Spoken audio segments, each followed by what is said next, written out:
आता ध्यान करायला जेव्हा तुम्ही सुरुवात करता, तसं तसं कुठल्याही पद्धतीने असं विशिष्ट याच पद्धतीने असं नाही.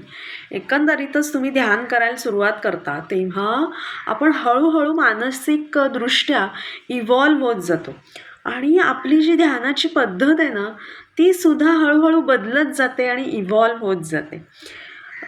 आज जेव्हा वेळ मिळेल तेव्हा स्वतःसाठी काहीतरी स्पेशल अशी ध्यानाची पद्धत तुमच्या आवडीनुसार आणि तुमच्या सोयीनुसार जरूर डिझाईन करायचा प्रयत्न करा. म्हणजे आपण आत्तापर्यंत ज्या ज्या गोष्टी पाहिल्या, जसं की पॉझिटिव्ह ॲफर्मेशन्स, व्यायाम, प्राणायाम, जप, छंद, लिखाण, योगनिद्रा, या सगळ्याचं तुम्हाला आवडेल असं एखादं कॉम्बिनेशन करून तुम्ही तुमची एक ध्यानाची खास पद्धत तयार करू शकता.